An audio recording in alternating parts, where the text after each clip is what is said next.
My son gave me a key to a new apartment on Father's Day, said it was a place where I could finally retire in peace. But the moment I arrived, the former owner was already waiting at the door and whispered, "Don't turn on the lights tonight. Stand by the east window. What you're about to see will change everything." I froze, but I listened. And when night fell, I raised the monocular, and the instant I looked across at the building opposite, my heart went still. Before we go any further, thank you for being here. That means something. Now tell me in the comments, what city, what country are you joining from today? Let's see how far this story travels.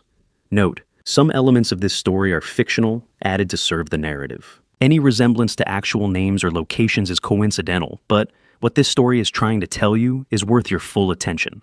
The coffee was ready at 7:30 the way it always was. I'd been waking up at that hour for 50 years, first out of necessity, then out of habit, and finally out of something closer to ritual.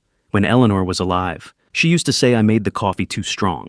I told her that was the point. She'd laugh and drink it anyway, standing at the kitchen window in her robe watching the square come alive outside. After she passed in 2010, I kept making it the same way.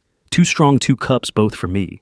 Some habits are harder to break than others. Some you don't want to break at all. By 8:30, I was on the front porch. Monterey Square, in June, is something people who've never been to Savannah can't quite picture. The live oaks stretch so wide, their branches nearly touch overhead, draped in Spanish moss that catches the morning light like gray silk. The gardenia hedges along the iron fence were in full bloom, that heavy. Sweet smell that hits you before you even open the front door. The heat was already building the way it does in the south, slow and deliberate, like it's making a point. The cicadas had been going since sunrise. In Savannah, the cicadas always have something to say. I'd sat on this porch every Sunday morning for 15 years. It was the kind of thing that starts as a way to fill time and becomes somewhere along the way, the thing you find yourself looking forward to most. Father's Day had always been a quiet occasion in this house. My son Dominic was a good man, successful, sharp, the kind of person who filled a room without trying. But the years had a way of making the distance between people official. A card in the mail, a dinner reservation usually somewhere too loud to really talk. I'd stopped expecting anything more than that, and I'd made my peace with it, or so I told myself. They arrived at 9 o'clock, which was earlier than I expected. I heard the car before I saw it. Dominic's black Mercedes turning off Bull Street and rolling slowly up the drive. He got out first, already in motion, before the engine stopped, the way he always moved. His wife Vivienne followed, closing her door with the careful precision of someone who'd learned to be graceful in every small thing. They were dressed well for a Sunday morning. Too well, maybe, though I didn't think much of it at the time. Happy Father's Day. Dominic said, coming up the porch steps 2 at a time. He was 42 years old and still took stairs like he was in a hurry to get somewhere. "We brought you something." He held out a small box, white, no ribbon, the kind of plain wrapping that says the thing inside is meant to speak for itself. I set down my coffee and took it. Inside was a key, a single brass key on a plain ring, and beneath it a card with an address written in Dominic's hand, 432 Bull Street Apartment, 4B Whitfield Arms, Historic District, Savannah. "It's yours," he said. "We bought it for you." I looked up at him. "A place of your own, Dad. No client calls, no drafting tables, no reason to be anywhere or do anything you don't want to do." He was smiling, the wide, easy smile I remembered from when he was a boy, the one that could talk his way out of anything. "You just retired. You've earned somewhere quiet. Monat." I turned the key over in my palm. The brass was warm from being in his pocket. 40 years of practice had taught me to read a space before I entered it, to understand a building by its bones, its proportions, its relationship to the light. I had never applied that instinct to a gift. Standing on my own front porch on a Sunday morning in June, I simply felt what any father feels when his child does something unexpected and generous. Something that loosens in the chest. Some old knot you'd stopped noticing was there. "Dominic," I said. I didn't have more than that. "Don't make it a whole thing," he said, which was his way of saying he was pleased. Vivienne was standing at the edge of the porch, one hand resting lightly on the railing. She smiled when I looked at her, a clean, appropriate smile, the kind that matched the moment exactly. I noticed it the way you notice something that fits a little too perfectly into its frame, and then I let the thought go. She was a composed woman. She had always been a composed woman. "It's stay for breakfast," I said. "I've got eggs and there's a place on Jones Street that does biscuits worth driving for." Dominic was already checking his watch. "I wish we could. I've got a presentation Monday morning, big client, government contract, the whole thing. I need the full day to prep."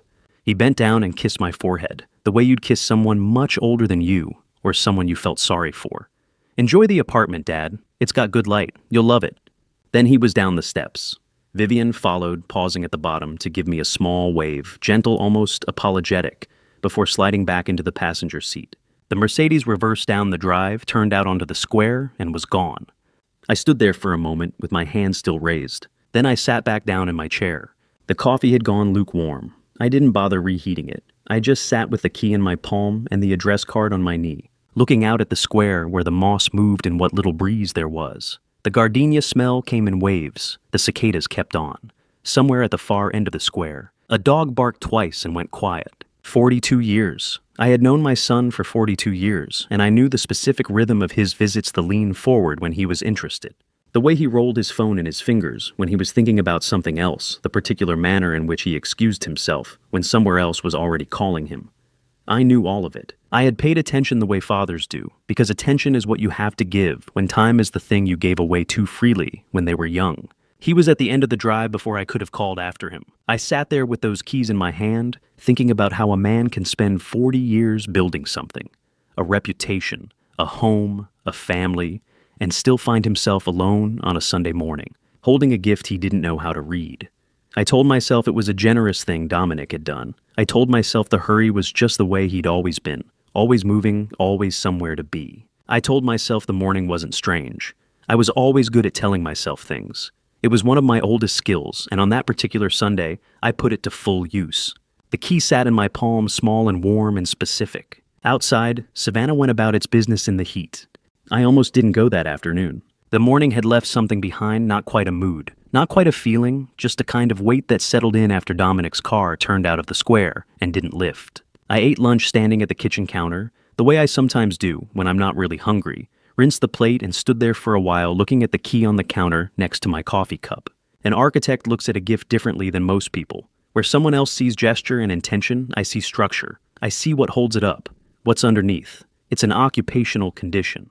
And after 50 years, it doesn't turn off when you retire. I picked up the key at 2 o'clock and drove to Bull Street. The Whitfield Arms sat at 432 mid-block between Charlton and Jones, and I knew the building the way I knew most of the old buildings in the historic district, not personally, but professionally, the way a doctor knows a patient by their chart before ever shaking hands. It went up in 1923, Italianate in style, which in Savannah meant arched windows, bracketed cornices, and a facade that still had something to say after 100 years. The brick was original, the ironwork on the balconies was not. Replaced sometime in the 70s by something cheaper and less considered, which was a shame. The bones, though the bones were exceptional. I parked on the street and sat in the car for a moment before getting out. Old habit. I always looked at a building from the outside, first got a sense of its proportions relative to the street, the neighboring structures, the way it held its space on the block. The Whitfield Arms held its space well, better than it had any right to given what the 70s had done to it. Before I locked the car, I reached into the back and unzipped the worn leather case I kept in the pocket behind the passenger seat.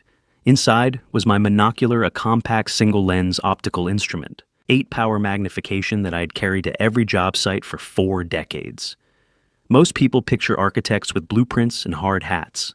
The reality is that a significant portion of the work happens from a distance, reading a building the way a conductor reads a score, not note by note but as a whole, from far enough away to see what's actually there.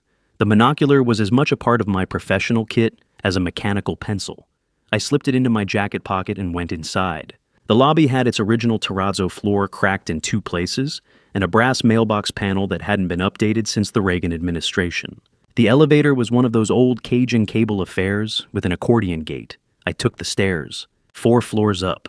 The treads were heart pine original to the building, and they spoke as I climbed, not the alarming creak of structural failure, but the comfortable conversation of old wood that had been walked on for a century and had opinions about it. I could tell by the sound that the subfloor was solid. Whatever else this building had suffered, nobody had cut corners on the core. Apartment 4B was at the end of the hallway, east-facing. The key turned smoothly, well-maintained lock recently recayed, and the door swung open onto a room that smelled like stillness, the kind of stillness that accumulates over months, not days. Dust lay in a fine, even layer across the hardwood floors, and the afternoon light came through the eastern windows in long shafts that made the particles visible, drifting slowly in the air like the building was breathing.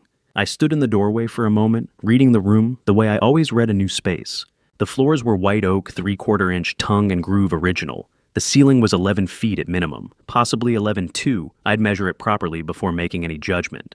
The crown molding was plaster, not the polyurethane imitation you see in renovated buildings. And whoever had done it originally had done it correctly, with proper relief and clean returns at the corners. The walls had been repainted at least twice in the past decade, both times in colors chosen by someone with more confidence than taste. But that was a surface issue. Surface issues are fixable. I moved through the rooms methodically the way I always do, touching the walls at intervals, to check for moisture, testing the window frames for play, crouching to look at the baseboard detail. The kitchen plumbing needed work. The bathroom tile was a lost cause. Everything structural was sound. Then I came to the east window in the main room. I stopped. Directly across from me on the other side of Bull Street, 50, maybe 60 feet at most, was the Drayton Building. I knew it well. I'd walked into it 5 days a week for 30 years. 3 stories of early 20th century commercial architecture, ground floor retail offices above, and on the 3rd floor at the southwest corner. A glass-walled conference room that I had specified myself during a renovation in 2003. The conference room of Prescott Architecture Group. I could see the long table, the leather chairs, the projection screen along the far wall. I could see the whiteboard with something written on it in blue marker, though not what it said. I took out the monocular. At 8 power magnification, 58 feet of air between 2 buildings is nothing. The room came into focus the way a radio station does when you finally land on the frequency suddenly, completely with a clarity that made me feel for a strange moment, as though I could reach out and touch the table. I could see the grain on the conference table. I could see the frame site plan I'd hung on the east wall in 2011, the one from the Forsyth Park renovation. I could see the slight scuff on the baseboard near the door that the cleaning crew had never managed to get out. I lowered the monocular, stood there. An architect understands sightlines the way a chess player understands the board, not as a feature of the moment, but as a condition that was designed into the space from the beginning. You don't discover a sightline like this. You establish it. You measure it. You make a decision about it, and then you build accordingly. Someone had made a decision about this window, about this apartment, about the precise angle of view from this specific room to that specific building. I put the monocular back in my pocket and looked at the glass of my old conference room across the street for a long time. 58 feet, 3rd floor, southwest corner. I designed enough buildings in this city to know you don't arrive at a sightline like this by accident. You engineer it. The only question was who had done the engineering and what exactly they had intended for me to see. I was still standing there, turning that question over in my mind, the way you turn a set of drawings looking for the flaw when someone knocked on the door. The knock came at exactly 3:15. I know because I had just checked my watch, an old habit from 30 years of construction schedules, where 3 minutes late could mean a concrete pour gone wrong and 6 figures lost before sundown. The sound was unhurried, 3 measured strikes of knuckle against wood, the kind of knock that does not beg entry but simply announces it is owed. I set down the monocular on the windowsill, where it rested beside the notebook I had been filling with observations about the Drayton Building's 3rd floor conference room across the way. The projection screen, the long mahogany table. The particular way the afternoon light fell through those tall glass panels at an angle, no accident of design could explain. Someone had drawn those lines deliberately. I had been turning that thought over in my mind like a stone, with a strange weight to it when the knock arrived. I crossed the room. The heart pine floorboards announced every step a low, resonant creak that seemed too large for a room this quiet. The afternoon light came in long and amber through the west window, laying shadows across the floor and slanted bars. The kind of light that makes everything look like it belongs to a different era, which in a building raised in 1923 perhaps it did. I opened the door. She stood in the corridor as though she had always stood there, as though the hallway itself had been built around her presence and not the other way around. 79, I would have said. If pressed, though, the word old felt imprecise, the way calling a courthouse old misses everything that matters about it. Her posture was the first thing I registered. Straight. Not the rigid straightness of effort, but the kind that comes from decades of standing before rooms full of people who needed to believe the person at the front would not yield. White hair. Cut close and clean, gone past silver, into something cooler, more final. A pale blue linen dress, the color of sky in early morning before the heat arrives. Her hands were folded in front of her, unhurried, but it was the eyes that stopped me. I have read buildings my entire professional life, the way a structure holds its age in the bowing of a beam, the hairline fractures in plaster that tell you where the foundation has shifted, the settled patience of a wall that has absorbed a century of weather. This woman's eyes carried the same quality. They had witnessed a great many verdicts. They were not unkind, but they were certain in a way that most eyes are not, and that certainty was not warm. "Mr. Prescott," she said, not a question. "Yes." I did not ask how she knew my name. Something in the architecture of her expression told me the question would be answered in its own time, and not before. "My name is Estelle Fontaine. I apologize for arriving unannounced." She paused, glancing once past my shoulder into the room before returning her gaze to me. "I lived here for 22 years, in this apartment. I sold it 4 months ago." I stepped back from the doorway without quite deciding to. "Please come in." She moved through the entry with the deliberate care of someone returning to a place that still belongs to them in the ways that matter. She did not look around the room with curiosity. She looked around it with recognition, the way a person looks at something they have memorized and are now checking against memory. Her gaze moved to the west window almost immediately, and she crossed to it, slowly stopping at the precise spot where I had been standing when the knock came. She looked out at the Drayton Building for a long moment without speaking. "I used to stand here every evening," she said finally. 22 years. The light at this hour, it comes through those glass panels on the 3rd floor over there, and does something particular." She did not elaborate. She did not need to. I came to stand beside her, a careful distance maintained. Below us, Bull Street ran quiet in the afternoon heat, the live oaks throwing their long shade across the pavement. A slow ceiling fan visible through an open window of the house across the way. Savannah at this hour moves like a man who has nowhere urgent to be, and nowhere is that more true than in the historic district, where the streets seem to have agreed long ago to slow the passage of time. "You were a judge," I said. It was not a guess. She turned her head slightly toward me. 21 years on the Chatham County Superior Court bench. I retired in 2018. A pause. "I handled your son's business incorporation case in 2009, and before that," she stopped. "I presided over a divorce case in 2005 that involved parties known to both of us. I will leave it at that for now." I did not press. "The building teaches you patience." "At the sale of this apartment," I said instead. "You mentioned it was 4 months ago. It was not entirely voluntary." She said it plainly, the way a person states a fact they have decided to stop being ashamed of. "There were pressures applied, legal in their form, if not in their spirit. I am familiar enough with the law to know the distance between the two." Her jaw tightened briefly, then released. I hoped I was wrong about the shape of what I was seeing. I am not often wrong, Mr. Prescott. I had hoped this would be one of the exceptions. The room was very quiet. From somewhere below, a mockingbird ran through its catalog of borrowed songs. "You said you know Dominic," I said, "since he was 12 years old." She looked back out the window. "His Little League team played in Forsyth Park in the summer. I watched 3 seasons from that bench by the fountain. I knew his mother before." She stopped again. Whatever door that sentence led to, she chose not to open it. "I know what he is capable of. I know what he is capable of now." She turned from the window and faced me directly, and in that moment, the retired judge was entirely present. "Mr. Prescott, tonight do not turn on any lights in this apartment after dark. Come to this window at 9 o'clock and watch the 3rd floor of that building across the street." She gestured toward the Drayton Building, where the glass conference room panels now caught the late sun like bronze mirrors. "What you will see, I cannot tell you what to do with it. That decision belongs to you, but you should see it before any other decision is made." I held her gaze. "Why didn't you come to me before today?" Something moved across her face, a shadow of something older than this conversation. "Vivienne," she said quietly.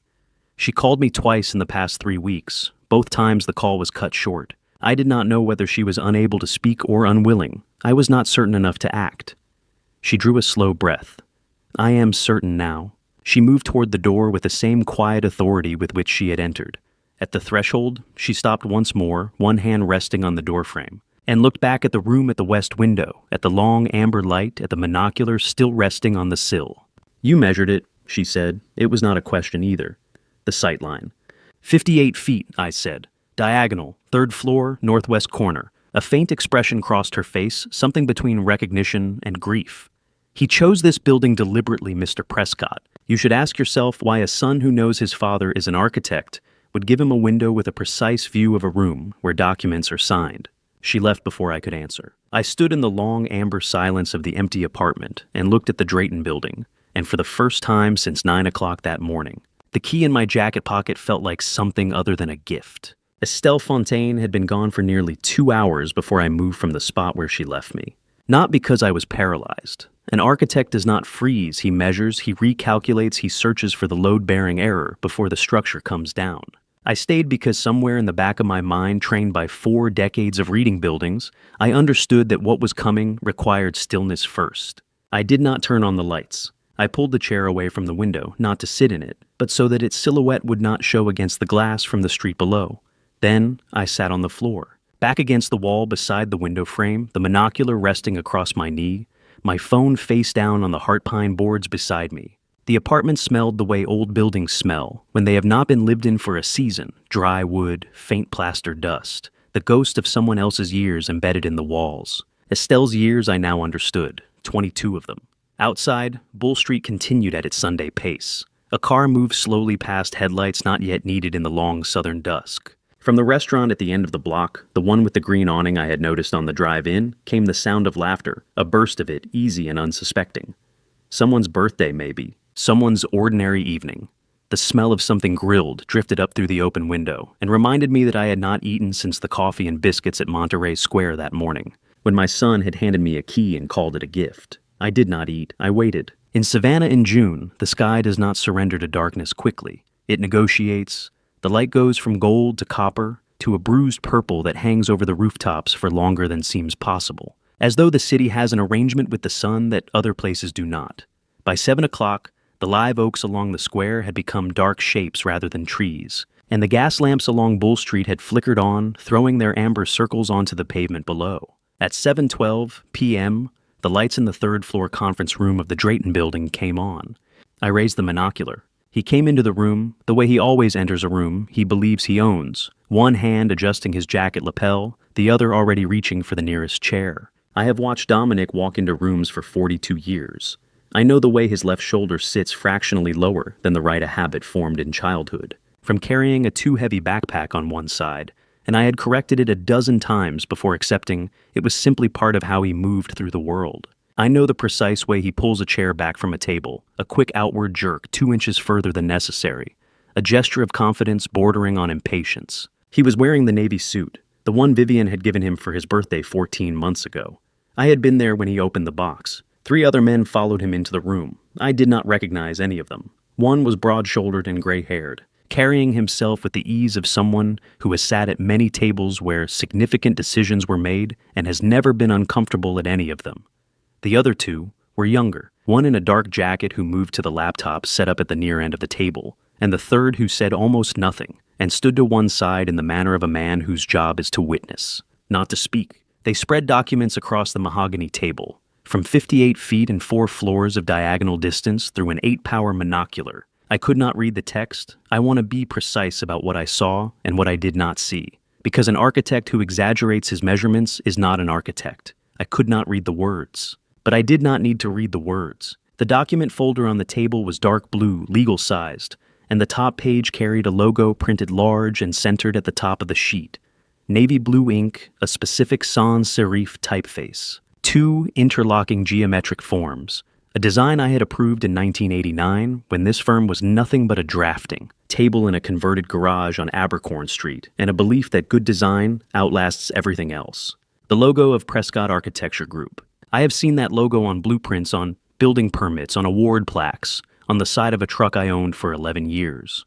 I would know it from twice this distance. I would know it from across a river. The man in the dark jacket opened the laptop, and a presentation appeared on the wall screen, large enough that I did not need the monocular for what came next. The lines on that screen were not strangers to me. I had drawn them by hand before transferring them to software. I knew where every load-bearing wall fell, where the central atrium would catch morning light at the precise angle I had spent 3 weeks calculating, where the roofline broke against the sky in the way I had argued for through 6 rounds of client revision. 3 years of my life lived inside those drawings in the space between the lines. The Meridian International Commission, currently in final stage negotiation, the project that was meant to be the last signature work of a 40-year career. I watched Dominic pick up a pen. He did not read the page in front of him. He signed it the way a man signs something he has already decided about without hesitation, without the small pause most people make even when they are certain, a clean, committed stroke. He slid the folder across the table.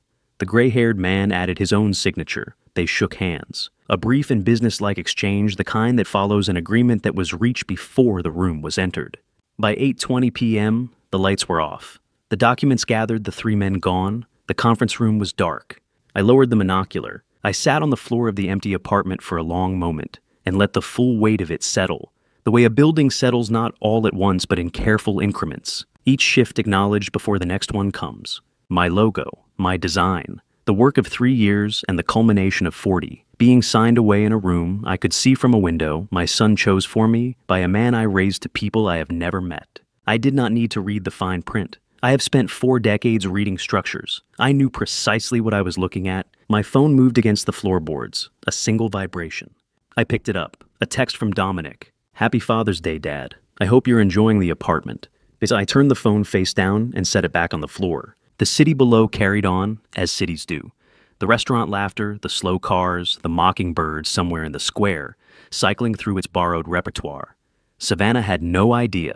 The gas lamps burned the same amber they always had. I sat in the dark and I did not call him. I picked up the monocular one more time, not to look across the street, but because holding it gave my hands something to do, while my mind did what it always does when it finds damage it did not expect. Not panic, not grief, not yet. First understand the full scope of what has failed. Measure every crack. Identify every point of stress. Then decide what to do about it. I did not drive home. I knew better than that. A man who walks into his own house carrying what I was carrying that night without having first decided exactly what shape he intends to give it does not walk in as himself. He walks in as the uncontrolled version, the one who says things that cannot be unsaid, and moves pieces on the board before he understands the full geometry of the game. I have made that mistake once in my professional life early on, when I confronted a contractor about falsified load calculations before I had assembled every document I needed. He denied it, covered his tracks in the 12 hours it took me to regroup, and it cost me 4 months and a significant sum to unwind the damage. I did not intend to make it again.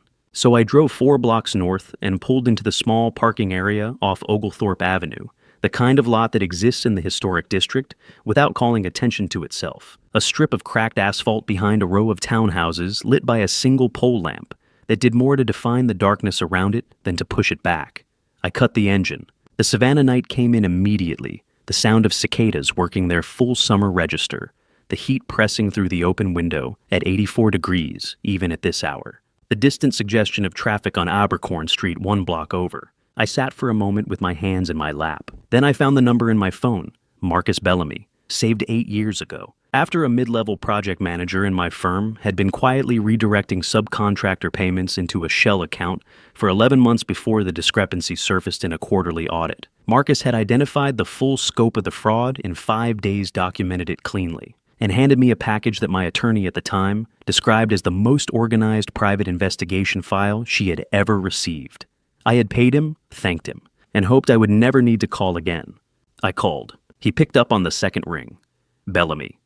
The voice of a man who answers his phone the same way at 9 in the evening as he does at 9 in the morning, no warmth added, none removed. Marcus, it's Walter Prescott. A half-second pause, the kind that means recognition rather than confusion. Walter, it's been a while. 8 years, I said. I need your help. Tell me what you have. That is what I have always respected about Marcus Bellamy. He does not perform concern. He does not offer reassurance before he has the facts. He simply opens a channel and waits for information to move through it. I organized what I had seen into the sequence it deserved, not the emotional sequence, not the order in which it had landed in my chest, but the factual order, the kind that would hold up under scrutiny. I told him the building, the floor, the time, the address of the Drayton Building on Drayton Street, 3rd floor, northwest-facing conference room. The precise time the lights came on, 7. 12 p.m., and the time they went off, 8:20 p.m. I described the 3 men I did not recognize, the broad-shouldered, gray-haired one who moved with the authority of a man accustomed to closing rooms, the younger one who operated the laptop, the third who stood to one side and said nothing.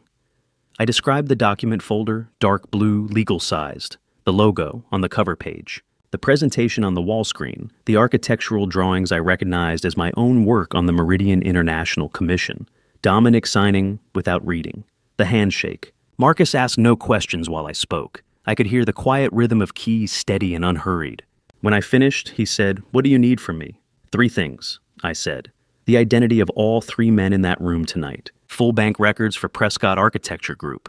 For the last 12 months, I want to see every outgoing transaction above $10,000. and any legal filings tied to the company or to any of my personal property in the last 6 months.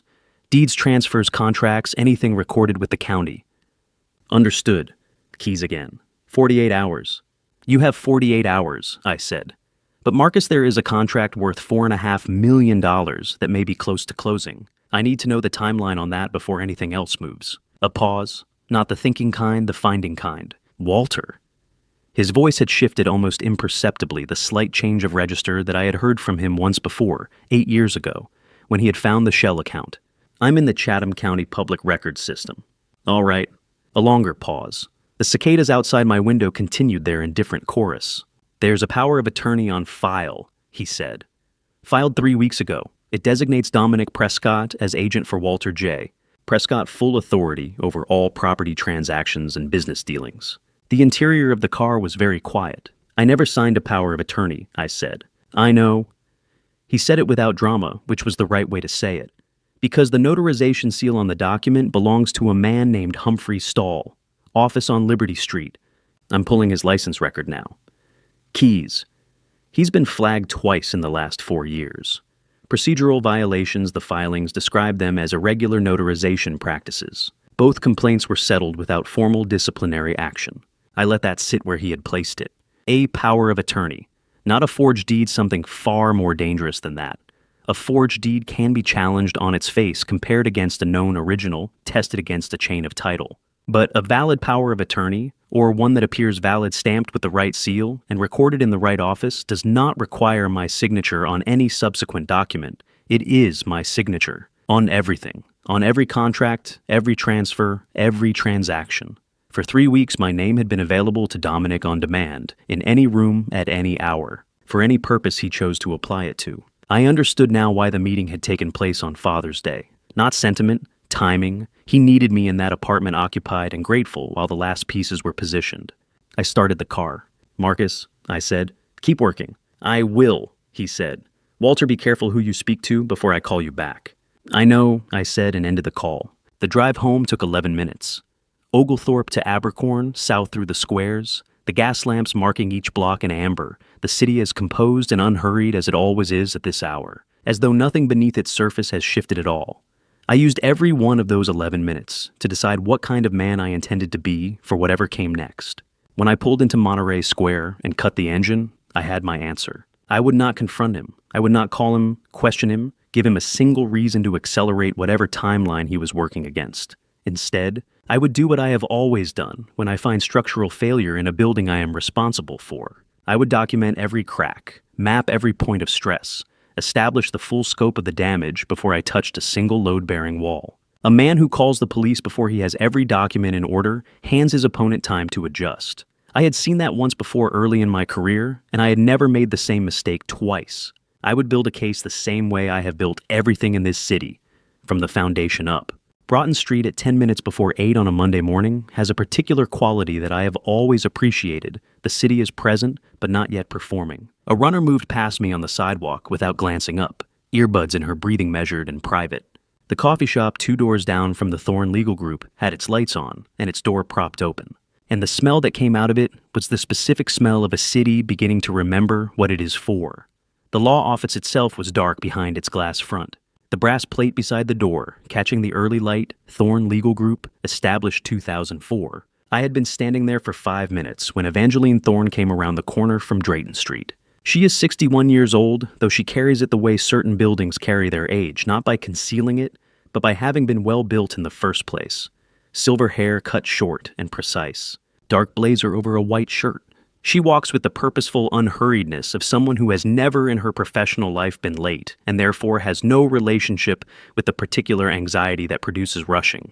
She saw me standing at her door from half a block away, and did not break stride, did not adjust her expression, did not reach for her phone to verify an appointment she knew she did not have. She simply came to the door, put her key in the lock, and said, "Come in. Coffee first." I have known Evangeline Thorn for 19 years, long enough to have her number in my phone without having to search for it, not long enough to have ever needed her professionally. She had handled the legal work on 2 of my larger commercial properties' easement disputes, nothing dramatic. What I knew of her reputation came from other architects, other developers. The kind of quiet professional consensus that forms in a city the size of Savannah over many years. People said she was methodical. People said she did not lose. People said she was the kind of lawyer who read documents the way surgeons read scans for what was there, and for what was conspicuously absent. The office smelled of old paper and good coffee, and the faint cedar of a bookcase that lined the entire north wall. She poured 2 cups without asking how I took mine, she remembered, which told me she had been paying attention across 19 years of occasional contact and set mine on the corner of her desk. Then she sat down, uncapped a pen, and opened a yellow legal pad. "Tell me everything," she said. "In order." I told her in order. I began with the key, the small wooden box, the handwritten address, Dominic's particular way of presenting it, as though the gift were already slightly overdue. I moved through the afternoon at the apartment, the monocular, the sightline. I told her about Estelle Fontaine and what she had said and how she had said it. I told her about the conference room lights coming on at 7:12 p.m., about the logo I recognized from 58 feet, about the presentation on the wall screen and what I had understood when I saw those lines projected large and white against the dark of that room. I told her about the signing, the handshake, the text message from my son at 8:20 p.m. I told her about Marcus Bellamy and the Chatham County records and the name Humphrey Stahl and the 2 prior flags on his notary license. Evangeline wrote throughout without interrupting, not shorthand full sentences in a clean, compressed hand that moved quickly without appearing to hurry. She did not look up from the page while I spoke. I have learned over many years that the quality of a professional's listening is legible in what they do with their hands while you are talking. She was recording, not waiting. There is a difference. When I finished, she capped the pen. Then she opened the laptop on her desk and navigated without comment to the Chatham County Superior Court Public Records portal. She found the filing in under 2 minutes. Power of attorney, she said, reading. Filed May 26, 2025, Principal Walter J. Prescott, Agent Dominic R. Prescott. Scope full authority over all real property transactions, business contracts, and financial instruments. She turned the screen slightly toward me. Notarizing Officer Humphrey Stahl, Liberty Street, stamp number 4471-GA. I looked at the document on the screen. My name at the top, in the standard legal typeface of a Chatham County filing. My name on a document I had never seen, never signed, never authorized. "There is a second filing," Evangeline said. Her voice had not changed in register, but something in the deliberateness of the sentence told me she was measuring how she delivered what came next. She scrolled down. An amendment to the original POA, filed June 11th, 4 days before Father's Day. She paused. "There is a co-signatory on the amendment, Vivian Ashford Prescott." The name sat in the room for a moment. "Vivian has no authority to sign anything related to the company," I said. "She is not a shareholder. She holds no directorial position. Her name should not appear on any legal instrument connected to Prescott Architecture Group." "No," Evangeline said. "It should not." She looked at me steadily, which means either she agreed to this voluntarily or her signature was forged alongside yours. Given that Humphrey's office handled the notarization on the original, it is likely the amendment passed through the same hands, or through someone working with access to his seal. She picked up her phone without asking whether I wanted her to, which was the right decision. This was not a moment for courtesy. It was a moment for information. She dialed Vivian's number and set the phone on the desk between us, speaker activated. It rang 3 times. "Hello." Vivian's voice was careful in the particular way of someone who has not been sleeping well and has been waiting for a call they dread without knowing exactly what form it will take. "Vivian, this is Evangeline Thorne. I am a lawyer here in Savannah. I am sitting with Walter Prescott. I need to ask you one question and I need you to answer it honestly." Evangeline's voice was not unkind, but it was precise. "Have you ever signed a power of attorney amendment naming yourself as a co-authorizing party on behalf of Walter Prescott's business holdings, SC Scand?" The silence on the other end lasted long enough that I found myself watching the phone as though it might tell me something the silence would not. Then Vivian said, what does that mean? What document wandas sawasis brackets verse? June 11th, filed with Chatham County. Your full legal name is on it. What came next was not anger. It was not denial. It was a sound I have heard only a few times in my life, the specific involuntary sound a person makes in the moment they understand all at once, the full dimension of how they have been used. It is quieter than rage. It is more devastating than tears.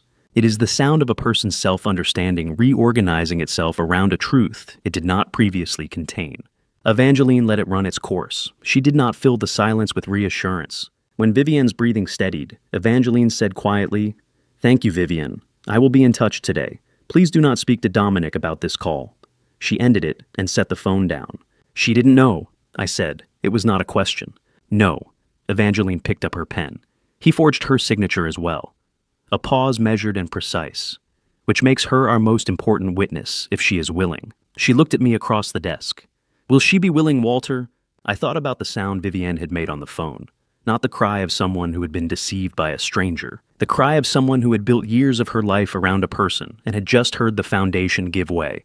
"Give her an hour," I said. "She will be willing." Evangeline had already begun writing before I finished the sentence. I left Thorne Legal Group at 9:15 and walked back out onto Broughton Street where the morning had completed its transition into full workday noise. The coffee shop crowded now. The sidewalk busy, a delivery truck double parked outside the pharmacy on the corner. The city going about its ordinary concerns entirely unaware. The POA was the spine of everything Dominic had built. The notary stamp, the forged signatures, the amendment timed 4 days before Father's Day. It was a skeleton designed to hold weight. But a skeleton built on false joints does not hold forever. I needed to find Vivienne before that skeleton moved again. She had chosen the corner table herself, the one farthest from the door, half screened by a tall potted fig tree that someone had positioned with either excellent aesthetic instinct or excellent practical instinct, depending on what kind of conversation you needed to have. Foxy Loxy, at mid-morning, runs at a particular register, art prints on exposed brick walls, the low grind of an espresso machine. A handful of regulars with laptops who are too absorbed in their own lives to pay attention to anyone else's. It was a good choice. I noted it. Vivienne Ashford. Prescott had been my son's wife for 6 years. In that time, I had seen her at holiday dinners, at the occasional company event, at the small gatherings Dominic organized when he wanted witnesses to his generosity. I had formed impressions the way you form impressions of people you see in controlled settings, pleasant, composed, careful with her words, in the way of someone who has learned that words in certain rooms carry weight. I had never sat across from her the way I sat across from her now, with nothing between us but 2 untouched cups of coffee and whatever she had decided to tell me. She looked like someone who had not slept. Not disheveled. Vivienne did not do disheveled, but there was a quality of thinness around her eyes that had nothing to do with makeup and everything to do with a particular exhaustion of a mind that has been working without permission all night. I sat down. I did not offer pleasantries. "Tell me what you know," I said. "All of it, from the beginning." She wrapped both hands around her coffee cup and looked at the table for a moment. Then she began. Dominic had changed in October of 2024. She used the word change carefully, the way a person uses a word they have auditioned many times before settling on it. Not dramatically, not a rupture, not a scene, more like a door that had previously been open, beginning to swing incrementally toward closed. Meetings she wasn't told about. A laptop that acquired a password it had not previously had. Cash withdrawals from an ATM on Drayton Street, not large amounts individually, but regular and never explained. She had asked once. He had said it was business expenses easier in cash for certain vendors. She had not asked again. In January of 2025, she had come into his study to leave a dry cleaning receipt on his desk and seen a document open on the surface, not on screen, a printed page with her name partway down. She had read 3 lines before Dominic appeared in the doorway. He had explained it smoothly, without visible agitation, a routine corporate restructuring, a formality that required her name as a household consignatory on certain filings. Nothing that affected her directly, nothing that required her attention. She had nodded. She had left the room. "I believed him," she said. "Or I wanted to," which isn't the same thing, but at the time I was letting myself treat it as though it were. She had stayed quiet through February, told herself she was being paranoid, told herself that a man who was genuinely hiding something would not have explained so calmly. In March, she had stopped telling herself things. "I started photographing," she said, "whenever he left the laptop open and walked out of the room.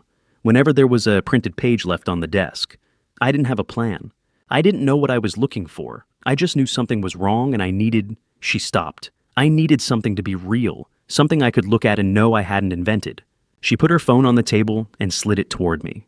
23 screenshots. Organized by date, she had renamed each file with a month and a number, which told me that whatever fear had driven the collecting, her mind had stayed precise throughout it. The oldest was dated March 4th. The most recent was June 9th, 6 days ago. I scrolled without speaking. Email chains, fragments of documents, a contact list entry, a scanned signature page with a notary stamp I recognized from Marcus's description the night before. The emails were addressed to and from an account I did not recognize, a name that appeared in 9 separate threads over the span of 4 months. Grant Halford. Grant Halford. I said, writing the name into my own phone. Who is he? Vivian shook her head. I don't know. I tried to search the name twice, and both times Dominic came home before I could finish. But he is in almost every email from the last 6 months. She paused. Always about property. Always about deadlines. Always about... She hesitated as though the phrase still carried the particular cold of the first time she had read it, making sure the transfer was clean. She pushed the phone another inch toward me. Is this what you need? I looked at the 23 photographs, email threads referencing property transfers, a contact list that included the name of a man I did not know, a notary stamp belonging to Humphrey Stahl on a signature page bearing my name. It's a start, I said. I held my phone beside hers and opened AirDrop. 23 files crossed between the 2 devices in the time it took her to exhale once. I folded 2 20s from my wallet and left them on the table beside the cups neither of us had touched and walked out into the late morning heat of Bull Street. I forwarded Halford's name to Marcus before I reached my car. His reply came back in 40 seconds on it. And Walter, go see your neighbor. Today. Before anything else. I stood beside the car with the phone in my hand. My neighbor. There was only one person Marcus could mean.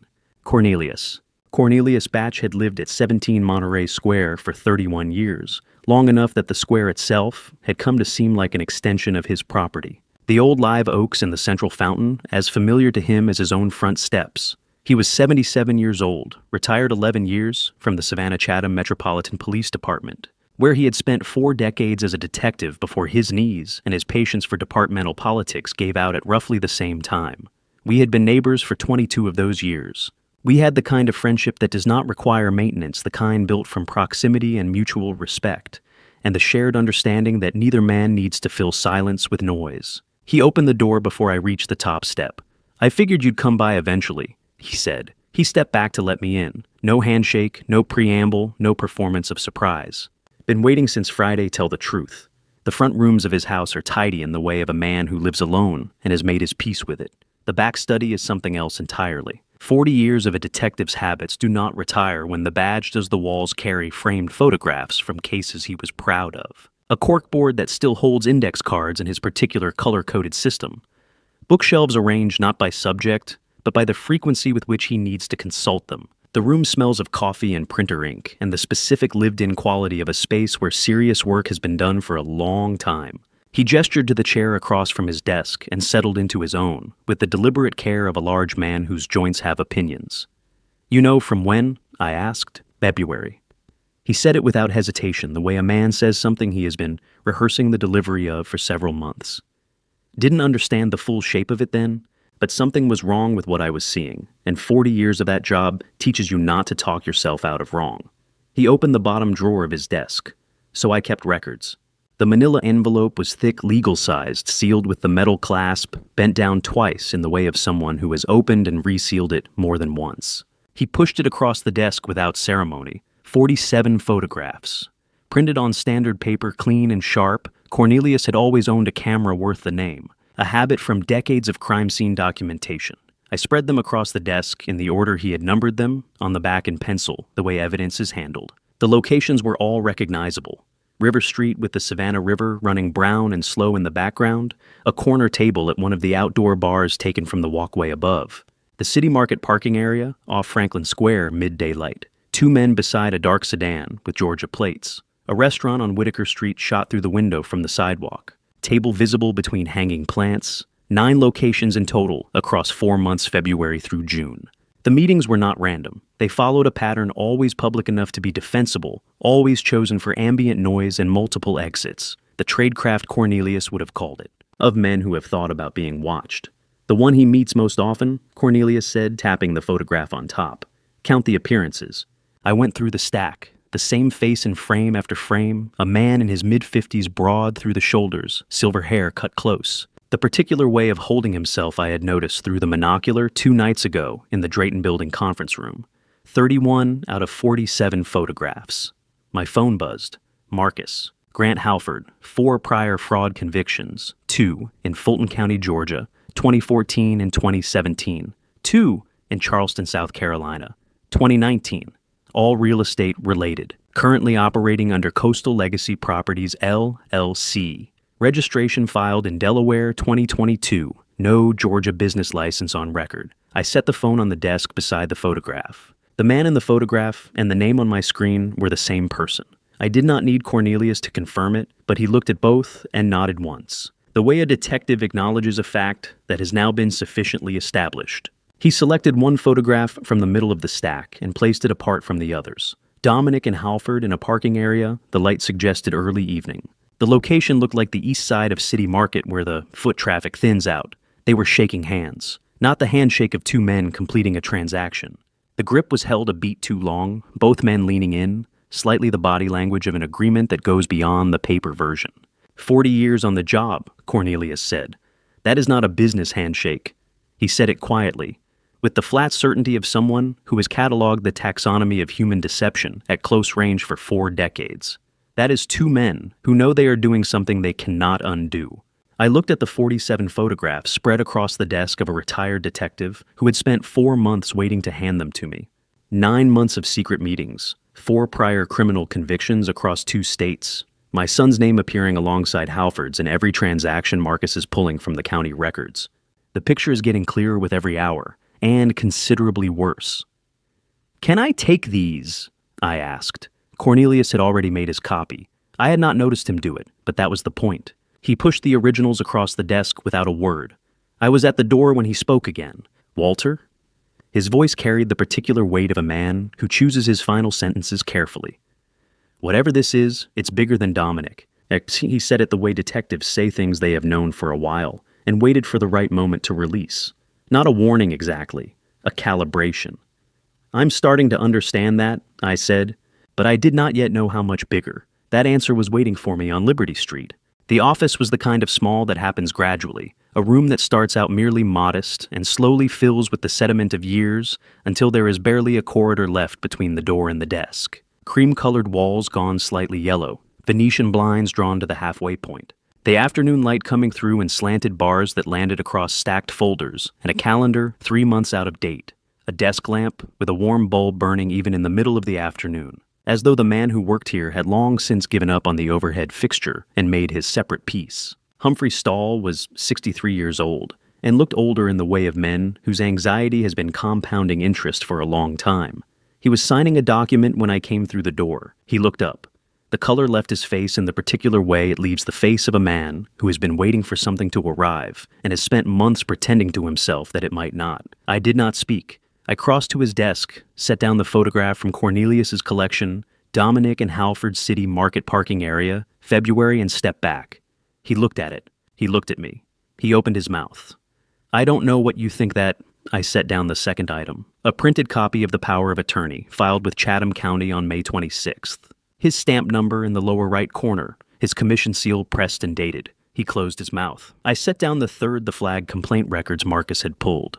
2 prior procedural violations, both within the last 4 years, both resolved without formal action, the kind of record that represents not a clean history, but a temporarily contained one. Humphrey Stahl looked at the 3 items arranged on his desk, and something in him stopped performing. I have watched people make that decision the moment they calculate that the cost of maintaining a story has finally exceeded whatever the story was protecting.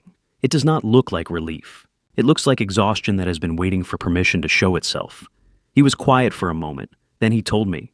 Dominic had come to his office in April, walked in much as I had without an appointment, with the same quality of deliberate, unhurried arrival that signals a man who has rehearsed this conversation and is not concerned about the outcome. He had a folder, inside it, documentation of a gambling debt from 6 years ago, a private arrangement that had been paid and settled and buried by everyone involved except apparently Dominic. $31,000 borrowed from a man who did not use banks or lawyers. The kind of debt that leaves no official record but can be made to leave other kinds. Dominic had been precise. He was not asking for much: 2 documents, a stamp, a date, a signature line. If Humphrey complied, the folder went away. If he did not, the folder went to the Georgia Superior Court Clerks Cooperative Authority, the body responsible for notary commissions in this state. And Humphrey Stahl would find himself explaining his financial history to the people who held his livelihood in their hands. "My wife has been sick for 3 years," Humphrey said. He said it without asking for sympathy, which made it harder to hear than if he had. My youngest is 2 years from finishing his degree. I had nothing else. He looked at the desk surface. I told myself it was just paper. That paper doesn't hurt anyone. I did not tell him he was wrong. He already knew he was wrong. That is the particular loneliness of a man who has made a bad decision. With open eyes, there is no comfort available from being told what he already understands. But you kept something, I said. He looked up. You kept something, I said again, or I wouldn't be here. He held my gaze for a moment. Then he reached into the bottom drawer of his desk, the one with the keyed lock, which he opened with a small brass key on his keychain, and placed a brown envelope on the desk between us. Inside, 2 documents. The first was a power of attorney. I had signed in March of 2022, my handwriting, my signature notarized by a different office properly witnessed. I had drawn it up at Eleanor's insistence. My wife had been thorough about such things, even before she became ill. And after her diagnosis, she had been immovable on the subject of having everything in order. The document named Eleanor Prescott as my agent for all property and business decisions. It had been legally voided by her death 14 months later, in the autumn of 2023. The second document was the one Dominic had brought to Humphrey's office in April. I placed them on the desk, side by side. The forgery did not require expertise to identify. The signature on the false document reached for mine, the way a copy always reaches for an original, close enough in form to suggest familiarity, different enough in execution to reveal its distance from the genuine article. The date had been constructed to appear as a fresh signing. The agent's name had been changed. The scope had been expanded well beyond what any standard personal POA would contain. I'm not a good man, Humphrey said. I know that, but I kept those. He gestured toward the 2 documents. I don't know if that counts for anything. It counts, I said, and I meant it not as absolution, not as comfort, but as a plain statement of fact. Without testimony, we had inference. Without the document Dominic had handed to Humphrey, and that Humphrey had quietly photographed and preserved and locked in a drawer against the day someone came asking, without that, we had a case built on observation and second-hand records. With it, we had something a forgery examiner could measure, something a prosecutor could hold. Something that left no reasonable room for doubt. I left his office at 4:15. The afternoon heat on Liberty Street was the full weight of a Savannah June, the kind that makes the pavement seem to hold its breath. 28 hours until the Meridian contract was scheduled to close. My phone rang as I reached the car. Walter? Marcus's voice had the particular quality I had learned to read in him, not alarm, but the compression of a man who has found something and is deciding how to transmit it. I need you to drive somewhere. Don't go in. Just drive past, look at the dumpster on the left side of the building. He gave me an address on Price Street. I recognized it immediately. My doctor's office. Something in the way he said it kept me from asking questions. I got in the car and drove. I had been Gerald Moss's patient for 12 years. That is not a small thing in the way that people sometimes treat medical relationships as merely transactional. A doctor who has known you for 12 years holds a particular kind of inventory. The shoulder that started giving trouble in 2017, the blood pressure numbers that crept upward after Eleanor died, the insomnia that came and went and came back again, the reading glasses prescription that had changed 4 times. He holds the record of your body's accommodations and failures across a stretch of time long enough to constitute a genuine biography. You do not hand that to a stranger. You hand it to someone you have decided to trust. I sat in the car with the engine off and looked at the front of his office. Moss Medical Practice occupied the ground floor of a narrow 3-story building on Price Street, red brick white trim. A small brass plaque beside the door that I had passed through dozens of times, without considering what it meant that a door could become familiar enough to stop being a door and simply become the entry to a place you go when something is wrong with you. The afternoon light hit the building at a low angle. The street was quiet in the particular way of a residential block at the edge of the business day, when foot traffic has thinned, but the workday has not yet released its full volume.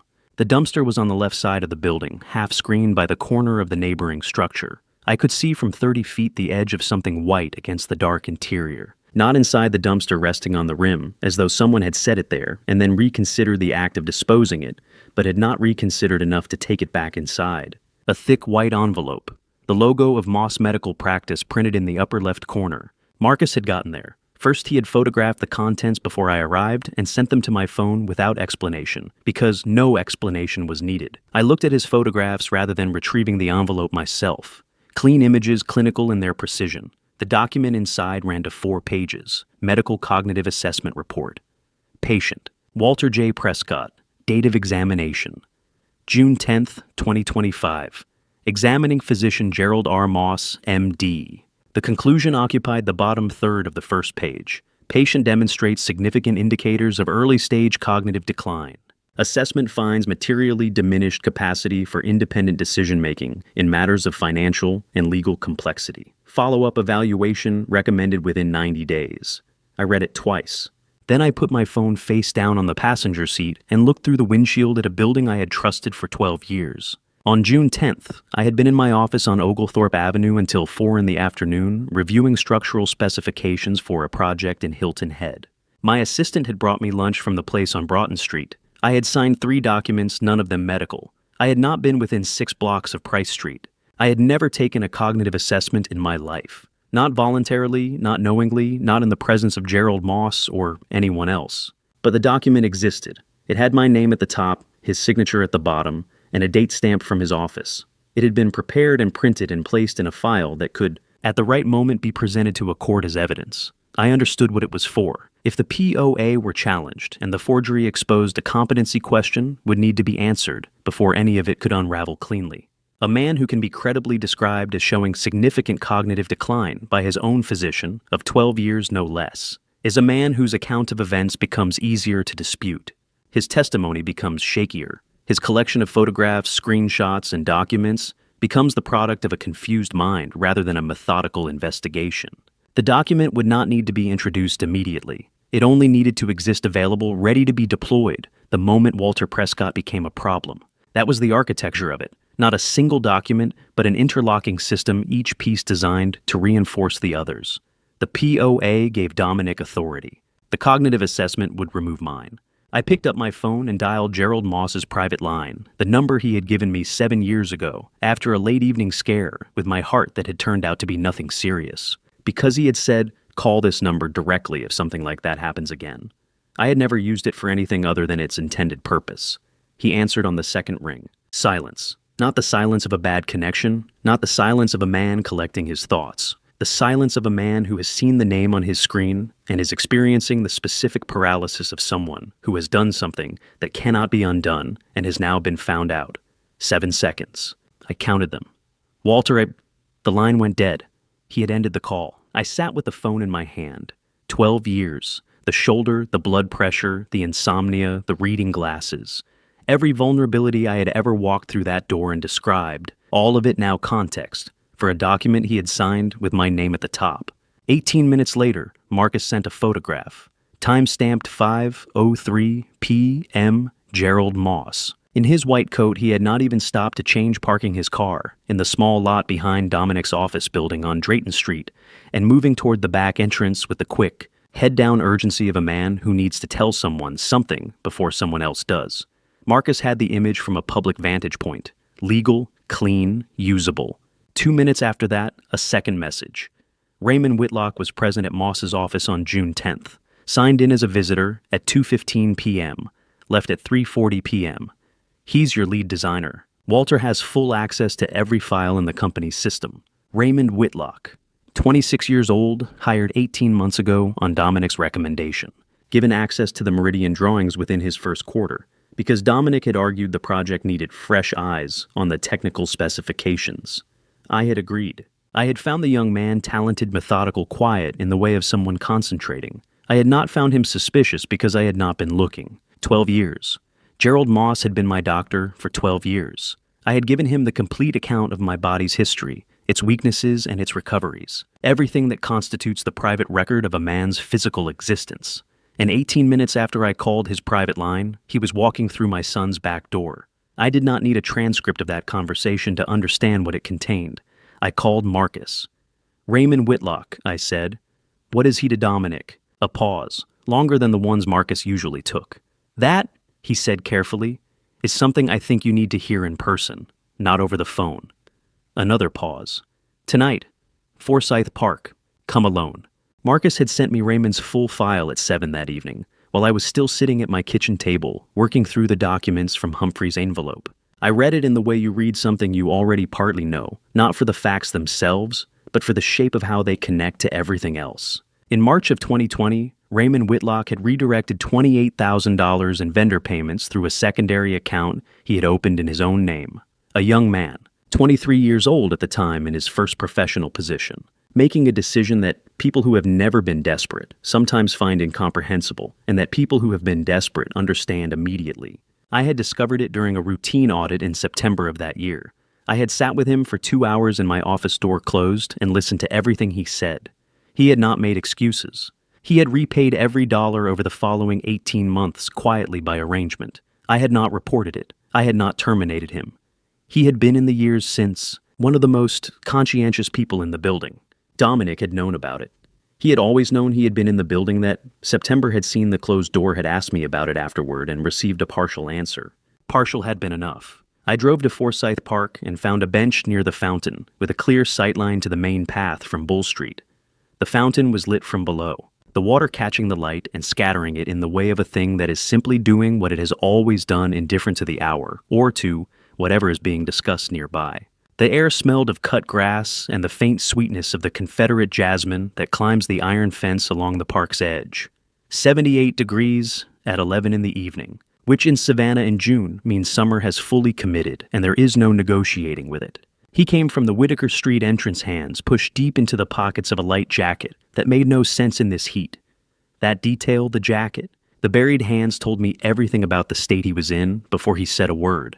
Anxiety has its own dress code. Raymond Whitlock was 26 years old. He had been with my firm for 18 months, brought in by Dominic, and I had watched him grow into the work the way the best young architects do, not by performing confidence, but by developing it through the specific accumulation of problems solved and solutions built. I had believed in him. I had given him access to the Meridian drawings because I trusted his eye. I had in some part of myself that I had not examined carefully enough. Thought of him as the young designer I wished I had been, and perhaps as something closer than that. He stopped when he saw me, looked at the bench, looked at the file folder I had placed in the space beside me. He did not look at my face. I did not speak. I did not need to. 26-year-olds who carry guilt the way Raymond was carrying it do not require an opening question. They require only permission to begin. And sometimes permission is simply the silence of someone who already knows enough that there is nothing left to protect. He sat down at the far end of the bench. After a moment, he told me. Dominic had come to him 11 months ago, not aggressively, not with the folder open on the table, as he had done with Humphrey. Dominic was subtler than that. He had simply mentioned, during what appeared to be a casual conversation after a late evening in the office, that he had come across something in the 2020 records that he wasn't sure what to do with, and that he supposed it was a family matter, and family matters were sometimes better handled internally. Raymond had understood the shape of the room he had just walked into. He had not needed it explained. The arrangement was not complicated. Dominic needed access to things Raymond could provide, internal scheduling system passwords that would allow after-hours file access, the specific dates and agenda items for meetings where the Meridian timeline would be discussed, small pieces of information individually unremarkable, collectively a map. Raymond had delivered them because the alternative was a conversation he had spent 3 years believing was behind him. 3 weeks ago, Raymond said, still not looking at me. He asked me to sign a witness statement confirming you had been present at a meeting in early June, a meeting where certain documents were discussed. A pause. You weren't at that meeting. There was no meeting. He wanted me to confirm something that didn't happen. You refused. I refused. He said it the way you say a thing that cost you significantly. I told him I would not sign a false witness statement. He told me I would regret that. Raymond was quiet for a moment. That was the night I understood it had gone somewhere I couldn't follow him, and I started recording. He reached into the interior pocket of the jacket and placed a USB drive on the bench between us. Georgia is one-party consent. He said he had done his research, which told me he had been thinking about this moment for 3 weeks. Every call I recorded I was a participant in. It's admissible. There are 6 files. The emails are on there too, pulled from my work account before I lost access. You lost access? Last Friday. Someone revoked my permissions to the Meridian folder. He paused. I'd already made copies. I tried to reach you that afternoon twice. The calls went to voicemail. I told myself I would come in person Monday. I told myself that was soon enough. He stopped. I was wrong about that. I picked up the drive. He told me there was one file in particular, third chronologically. In it, Dominic's voice in the flat transactional tone of a man conducting business. Moss confirmed Walter called him. Raymond, if Walter reaches out to you, you know nothing. understood. 4 words. Moss confirmed Walter called. Gerald Moss, the same man I had entrusted with my body's history for 12 years, reporting my phone call to my son within the hour. The circle was closing from every direction. 7 families, Raymond said then. His voice had dropped to something barely above the register of the fountain behind us. I pulled the full list from the Halford correspondence before I lost access. Properties across Georgia, South Carolina, and Florida. 7 separate transactions. 7 families who signed over something equity partial ownership, full deed. Halford runs the acquisition side and takes the asset. Dominic provides the architecture angle. Makes it look like a legitimate development deal. He stopped. Walter, His voice caught in the specific way of someone who has been holding a sentence back for a long time. I should have come to you months ago. I knew it was wrong. I told myself I was protecting myself, but I was just afraid. He pressed the USB into my hand, stood up and walked back toward the Whitaker Street entrance without looking back. I watched him go. I sat alone beside the Forsyth fountain for a time that I did not measure. The water moved through its pattern lit and indifferent. Eleanor had loved this park in the particular way she loved all things in Savannah, not with sentiment, but with the ease of someone who has genuinely made a place her own. The city will still be there on Monday morning, she used to say. On the evenings I brought work home and sat at this very bench with a rolled drawing under my arm, unable to stop calculating. It had been her way of telling me that whatever I was building would wait. I looked at the USB in my palm. 12 hours to the meridian closing. 7 families. I stood and walked back to my car. At my kitchen table until 2 a.m, I laid it all out in the order it would need to be presented, cross-referencing Marcus's financial records against the dates on Raymond's emails, matching the names in the Halford correspondence against the county property filings, building the timeline from February through Father's Day with the precision I would have given a structural drawing. When I finally went to bed, I knew exactly what was there. Every piece, every connection, every date. What I needed now was not more evidence. The evidence was complete. What I needed was someone who could walk into a courtroom at first light and convert 4 days of accumulation into something capable of stopping a clock. The bank opens at 8. We were there at 7:30. Evangeline had made the call at 6:15 that morning. I know because I was already awake sitting at the kitchen table with the USB and the organized files from the night before. When my phone rang and she said only, "Meet me at First National on Broughton in 1 hour. Octavia Brennan will be there." She had not explained who Octavia Brennan was. She had not needed to. The name carried in her voice the particular weight of someone who has already done the necessary groundwork while the other person was still sleeping. We stood on the sidewalk outside the bank in the early morning quiet of Broughton Street. The heat was already present at this hour, the kind of June morning in Savannah that does not pretend the day will be cool and then disappoint you, but announces its intentions from the first light. Evangeline was reviewing something on her phone. I was looking at the brass-handled doors and thinking about what was on the other side of them. Octavia Brennan unlocked the front door at 7:58 and held it open for us without ceremony. She was the bank's chief compliance officer, a title that sounds administrative until you understand what it actually means. She is the person whose job is to watch, to record, and to report. 31 years in banking had given her the particular stillness of someone who has learned that the most important skill in her profession is not analysis but patience, the willingness to observe a pattern across many months before acting. Because acting too early gives the subject time to adjust, and acting too late gives them time to finish. She was 60, perhaps 62, with the kind of economy of movement that comes from having sat through thousands of hours of transactions and learned to distinguish the meaningful from the routine. She led us to a conference room at the back of the building where a folder of documents was already arranged on the table. She had been here before we arrived. She poured coffee without asking, set the cups down and sat across from us. I filed the first suspicious activity report in April. She began without preamble. By then, I had 14 transactions flagged in our internal system, all from the Prescott Architecture Group operating account, all structured to fall beneath the $10,000 threshold that triggers automatic currency transaction reporting requirements. She slid the top document toward us. Structuring transactions to avoid that threshold is itself a federal offense under the Bank Secrecy Act. I filed with FinCEN. That filing initiated federal-level monitoring of the account.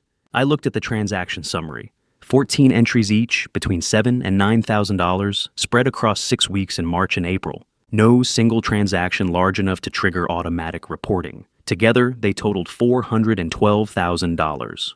The full picture, Octavia continued. Across the account since February is considerably larger. She turned to the next page. 1 million $240,000 transferred out of the corporate account over 14 weeks. The transfers went to 3 destinations. She indicated the column on the right side of the page. A holding account registered to Coastal Legacy Properties LLC, a personal account in Dominic Prescott's name, and one transfer direct of $45,000 to a Gerald Moss at a practice address on Price Street. The room was quiet except for the low sound of the building's air conditioning. $45,000. Gerald Moss had not simply been pressured, he had been paid. There is a meaningful difference legally and otherwise between a man who does a wrong thing because he is afraid and a man who does a wrong thing because he is invoiced for it. The second man has much less room to construct a sympathetic account of his own conduct. This morning, Octavia said, at 5:03 a.m., a transfer order was placed from the corporate account. $820,000. Destination Coastal Legacy Properties, LLC. She looked at us both. The transfer is currently in pending status. It has not cleared. Evangeline set down her pen. Because of the SAR. Because of the SAR and because your call this morning gave me the legal basis to apply an internal compliance hold while we await judicial authorization. Octavia folded her hands on the table. The hold is a temporary measure. Our internal policy supports it for up to 72 hours under active SAR circumstances. But to freeze the account beyond that, to prevent that transfer from clearing permanently, and to protect the remaining assets, I need a court order. She looked at Evangeline with the directness of someone asking a question she already knows the answer to. How long do you need? 4 hours, Evangeline said. Octavia considered this for exactly as long as it deserved, which was not long. Then you have 4 hours. She pushed the complete SAR documentation across the table, the original filing, the FinCEN acknowledgement, the 14 flagged transactions, the full transfer history, and the pending order for $820,000 frozen at 5:03 a.m. on the morning of the day the Meridian contract was scheduled to close. 31 years in this building, Octavia said. She was not addressing the room. She was addressing me, in the particular way of someone who understands that the facts she has assembled belong to a person sitting across from her, not simply to a case file.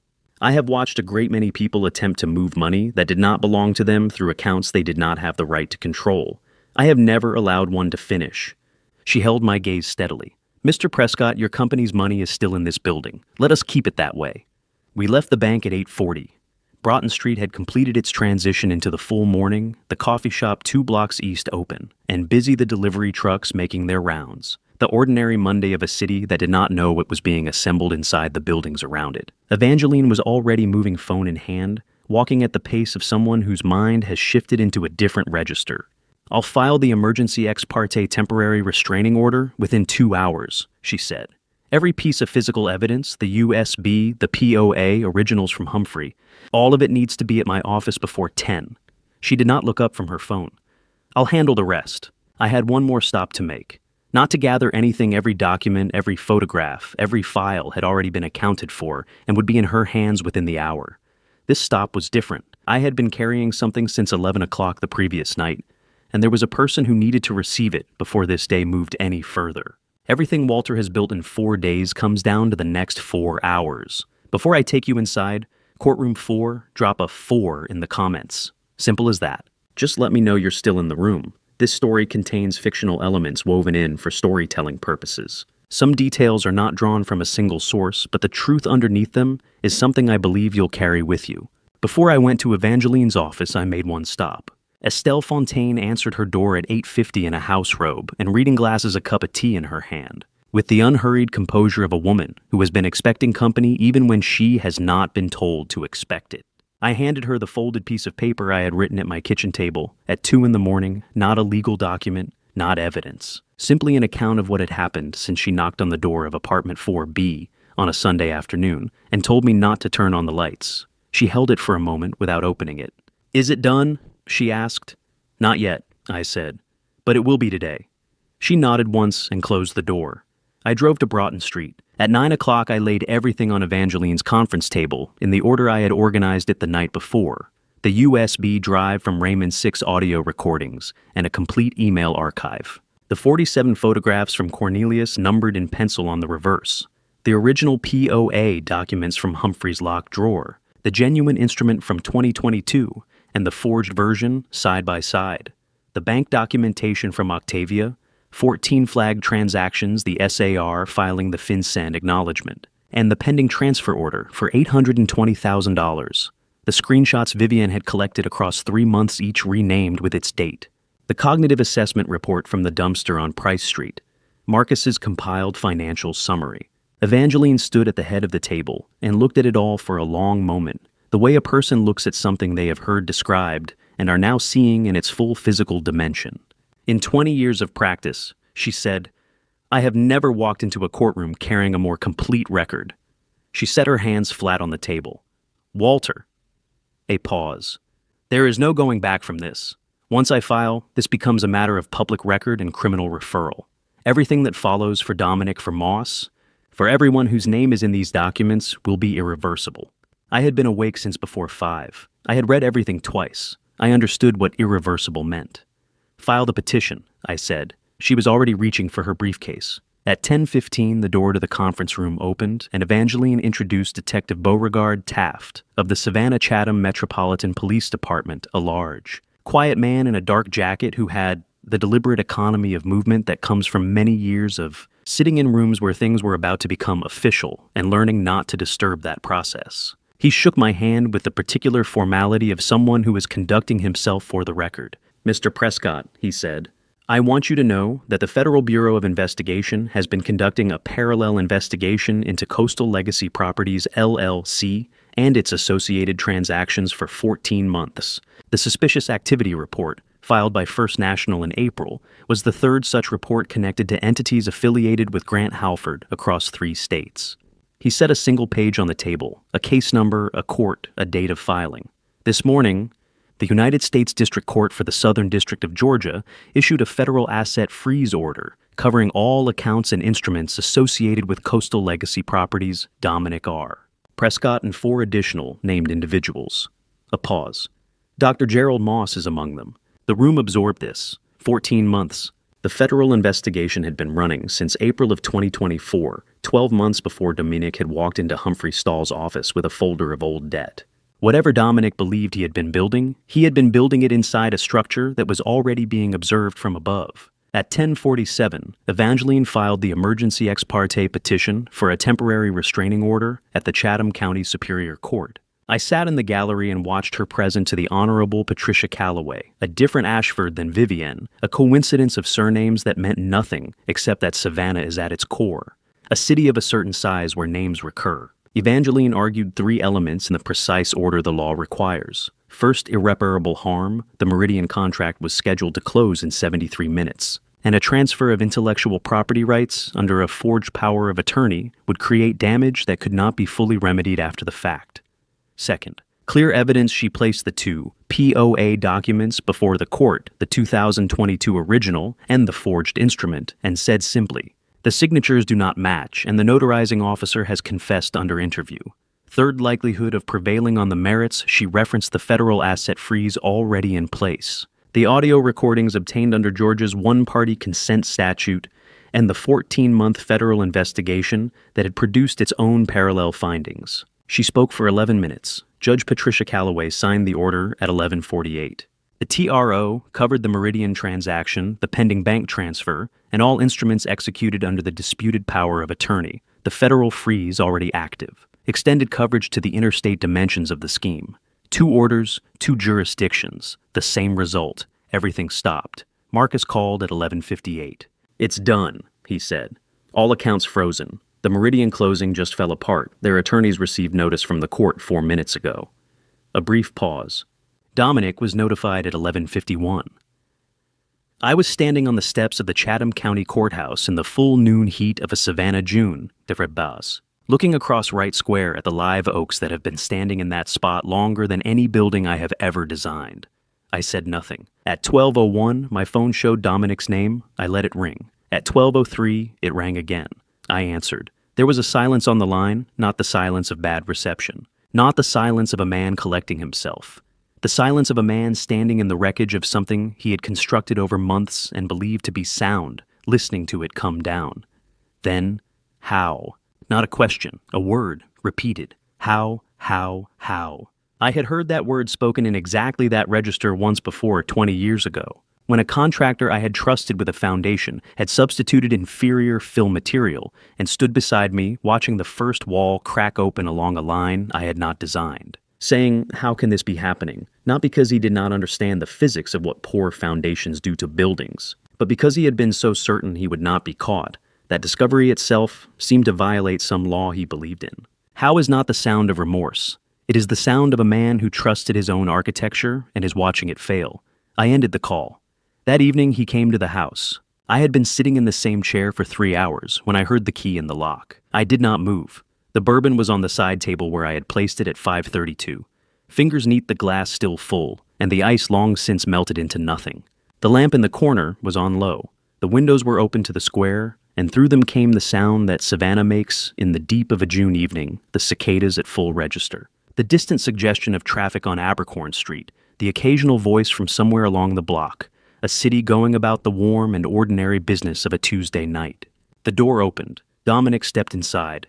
He saw me immediately. I had positioned myself in the chair directly across from the entrance, which he would have recognized as deliberate because he knows this house the way anyone knows a house they grew up in. He closed the door behind him. He was still in the clothes I imagined he had worn to the closing that never happened. The dark jacket, the open collar. A man who had dressed for a significant day and been unable to revise himself since. He crossed to the center of the room and stopped. "Dad, whatever you think you saw..."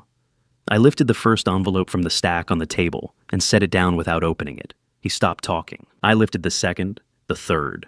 4 envelopes in a line on the table between us. Photographs, the POA documents, the bank statement summary, the cognitive assessment report that had spent the night in a dumpster on Price Street. I did not open any of them. I did not speak. The contents of those envelopes had already been read by a judge. They did not need to perform for Dominic. He looked at them.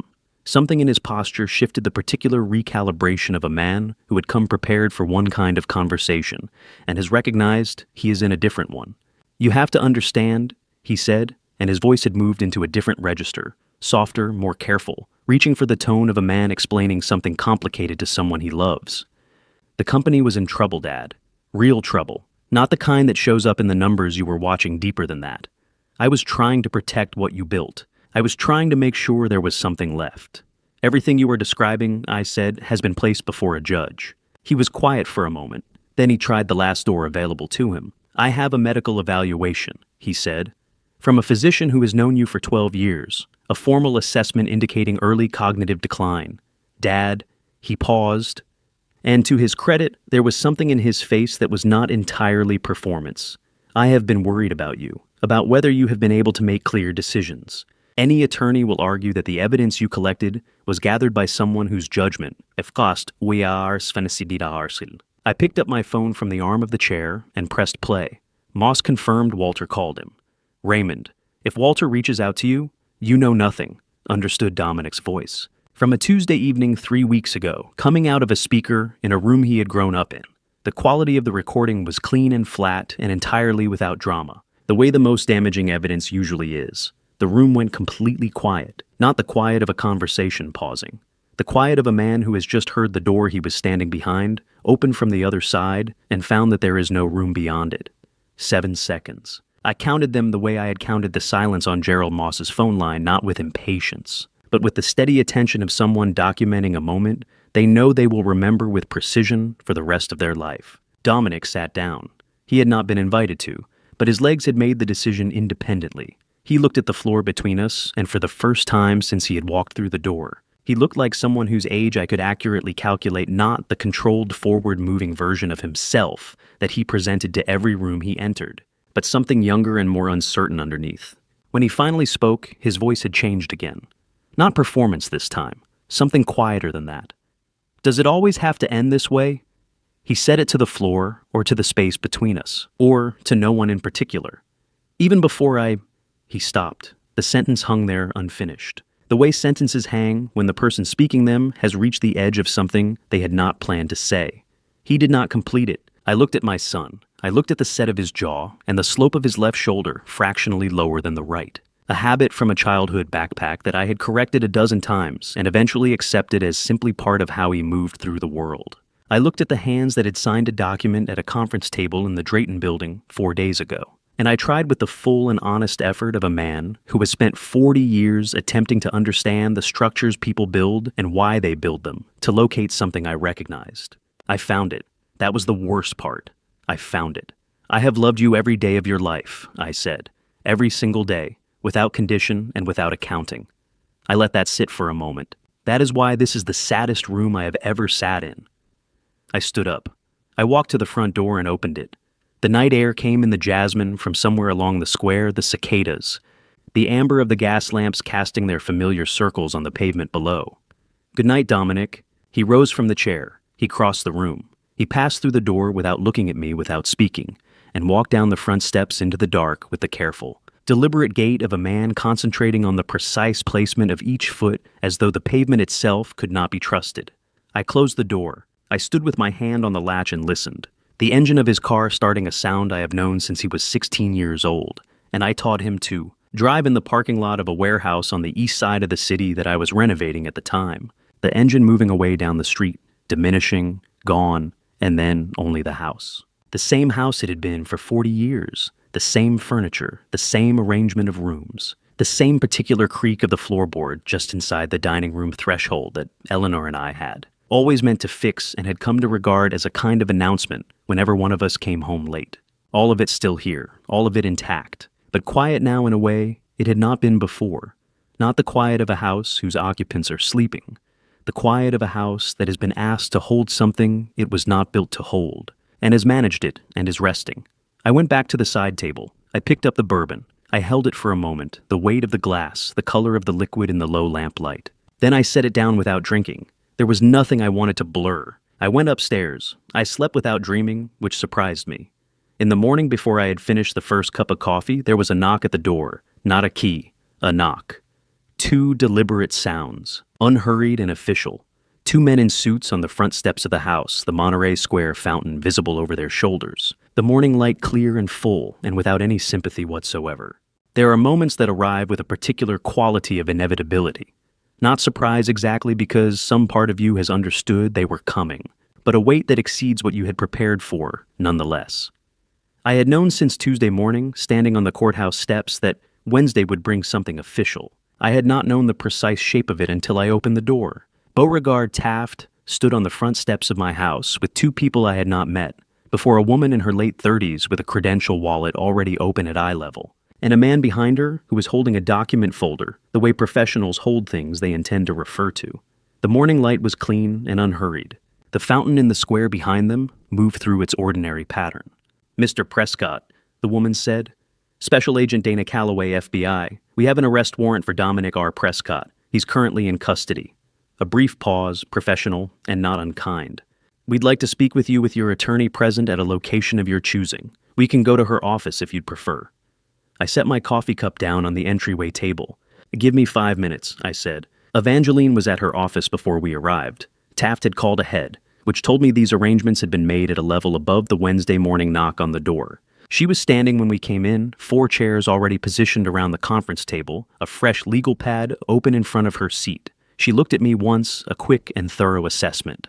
The kind that checks whether a person is holding together before the room fills with difficult information. I was holding together. Special Agent Calloway led the presentation with the efficiency of someone who has delivered this particular account enough times to have found its clearest form. Coastal Legacy Properties, LLC, had been operating since 2022 under Grant Halford's direction, using Delaware registration to obscure beneficial ownership.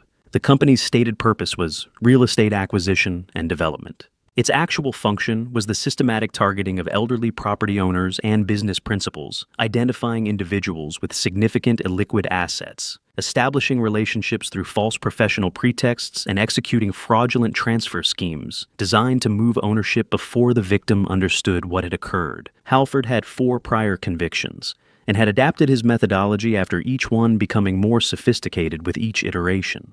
Dominic Prescott was recruited into the network in September of 2024, Calloway said. Initial contact was made through a third party at a real estate conference in Atlanta. He was identified as having access to a significant target, a parent-owned architectural firm with a high-value commission in active negotiation and an owner approaching retirement age. She said this without editorializing, which was professional of her, and did not make it easier to hear. Your firm and the Meridian Commission represented the largest single transaction in the network's history. $4.5 million in intellectual property rights, combined with the corporate assets we've traced through the Octavia Brennan SAR filings. Taft set a photograph on the table. I recognized the man in it immediately, not from any prior introduction, but from Cornelius's stack of 47 prints numbered in pencil on the reverse. He appeared in 11 of those photographs, always peripheral, always at a distance that suggested presence without participation. The man who was never quite in the center of the frame, but was always close enough to the center that removing him would have changed the composition entirely. This individual, Calloway said, is the architect of the network. A man known in federal records as Douglas Fenn, operating through a series of holding companies across 3 states. Halford operates the acquisition side at his direction. Your son was recruited to provide the inside access password schedules, the power of attorney filing the medical documentation. She tapped the photograph once. We have 14 months of federal investigation. We have financial records and corporation documents, and the interstate transactions that establish the RICO pattern across 3 states. What we have not had until this week is the internal evidence connecting the network's outside operations to its inside agent. She looked at the USB drive on Evangeline's table, Raymond's 6 recordings and email archives sitting in a plain black case in the morning light. Mr. Prescott, she said, your testimony and this evidence are the final pieces we need to close the chain. The room was quiet. Evangeline's pen rested still against the legal pad. Taft sat with his hands folded in the patient way of a man who has learned that some silences should not be filled. I thought about Raymond standing in the dark at Forsyth Park, pressing a drive into my hand and saying I should have come to you months ago. I thought about Vivienne at the corner table at Foxy Loxy, hands wrapped around a coffee cup. She never drank from telling me about 3 months of photographs taken in fear and preserved in hope. I thought about 7 families whose names were in a file on that drive, people who had built something across the course of their lives and had sat across from someone who appeared trustworthy and had signed something they did not fully understand. I thought about the particular sound a building makes when its foundation has been compromised, not a dramatic collapse, but a slow and incremental shifting, each crack following the path of least resistance, each failure making the next one more likely. I looked at Evangeline. She gave me the small, deliberate nod of someone confirming that the decision is entirely mine and that she will support whatever it is. Tell me what you need, I said. The weeks that followed had the quality of work, methodical, detailed, one task completed before the next one was begun. Depositions. Evidence review sessions in a conference room at the Federal Building on Bull Street, where I sat across from 2 assistant U.S. attorneys and answered questions for a combined total of 14 hours across 6 separate meetings, cross-referencing the photographs from Cornelius against the financial records Marcus had compiled. Reviewing Raymond's recordings with a forensic audio specialist who confirmed their integrity and provenance. 3 weeks of building something, the way I have always built things from the foundation, with attention to each element before placing the next one on top of it. On a Monday morning in July, I put on the suit I had worn to Eleanor's funeral. It is a dark charcoal, a weight appropriate for winter, which made it entirely unsuitable for a July morning in Savannah, and which I wore anyway because it was the only garment I owned that felt commensurate with what the day required. I looked at myself in the mirror in the upstairs hallway, the mirror Eleanor had chosen and hung in that spot 31 years ago, because she said the north-facing light was honest. I drove to Wright Square. I was sitting on the courthouse steps when Cornelius found me. It was 7:50 in the morning and already 91 degrees, the kind of heat that does not build across the day but arrives fully formed, as though the city has simply agreed to be this temperature and sees no reason to ease anyone into it. I had been there for 20 minutes with my jacket folded across my knees and a button open at my collar, watching the pigeons work the pavement around the base of the steps with their particular combination of industry and indifference. Cornelius sat down beside me without comment and held out a paper cup of coffee. I took it. A few minutes passed. Taft came up the steps from the parking area on Montgomery Street, saw us both, and stopped. He looked the way detectives look when they have reached the day they have been building toward for a long time, and find that it feels less like victory and more like wait. Ready? He said. I considered the question honestly. No, I said. Let's go anyway. Courtroom 4. On the 2nd floor of the Chatham County Courthouse is a room that takes itself seriously. High ceilings, dark wood. The particular quality of institutional light that makes everything happening inside it feel permanent and considered. I had been in rooms like it before, on the witness side of professional disputes and easement challenges. I had never been in one for anything like this. Evangeline's presentation lasted 40 minutes. I have watched her work before across 19 years of occasional professional contact, and I have always known she was methodical. What I had not fully understood was the quality of her stillness under pressure, the way she moved through evidence without urgency, placing each piece in its position, the way a careful hand places a stone in a wall, understanding that the structure holds not because any single element is exceptional, but because everything fits. When Dominic's attorney introduced the cognitive assessment report, 4 pages bearing Gerald Moss's signature, and my name and a date on which I had been 40 miles away reviewing structural specifications, Evangeline set a folder on the judge's bench without raising her voice. Credit card records from June 10th, a time-stamped security log from the building on Hilton Head where I had spent that afternoon, a cell tower record placing my phone 11 miles from Price Street at every hour of that day. Judge Patricia Calloway looked at Dominic's attorney over her reading glasses with the particular expression of a judge who has not been insulted often and does not intend to become accustomed to it. "Counselor," she said, "I would encourage you to consider very carefully what you place before this court going forward." Dominic's attorney sat down. They came in separately, which was the right decision. 3 witnesses who had each arrived at this room by different roads and for different reasons, and who deserved to give their accounts without the weight of the others already in the air.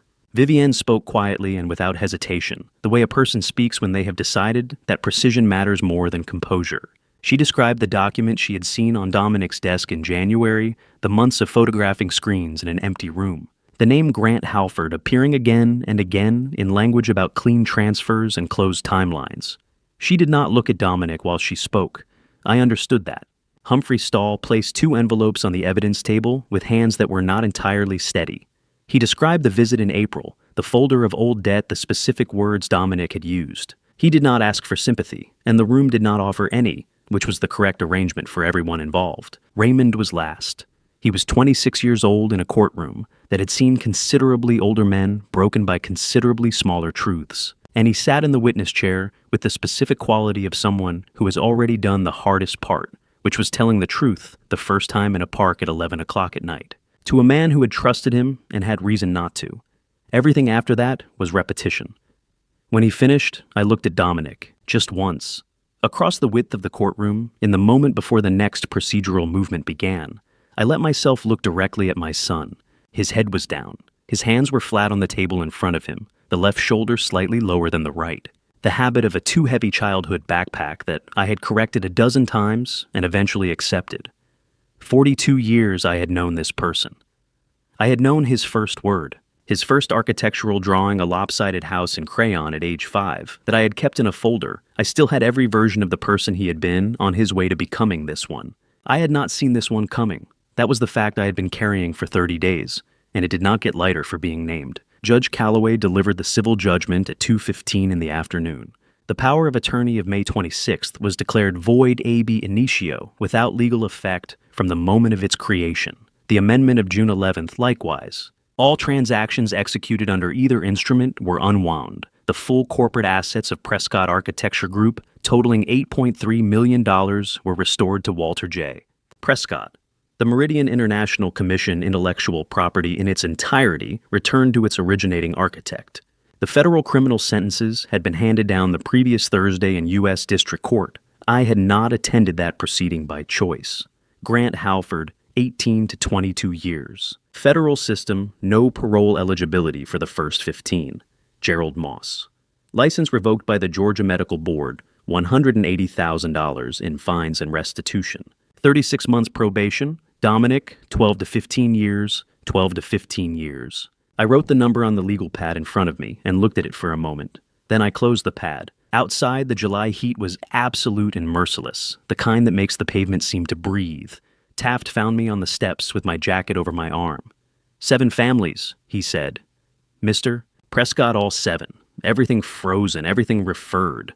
What you put together in 48 hours gave us what 14 months couldn't. He paused.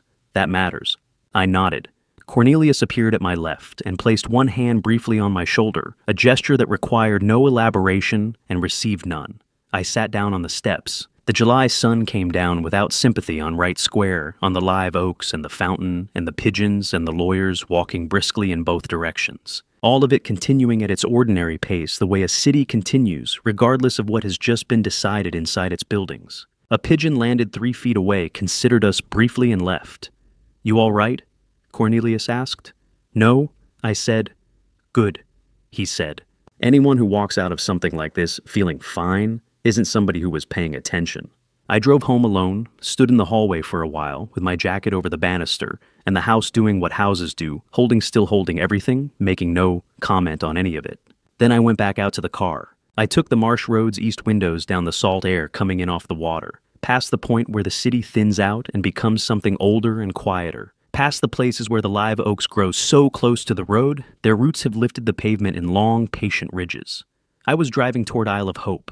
The marsh roads east of Savannah do not hurry anyone along. They move through stands of live oak so old and close that their canopy meets overhead, filtering the afternoon light into something green and diffuse, and then open suddenly onto stretches of cordgrass and tidal flat that smell of salt and low water and the particular mineral honesty of a coast that has not been improved. I had driven these roads before years ago on Sunday afternoons, when Eleanor wanted to think without talking. She had loved the way the landscape refused to be domesticated.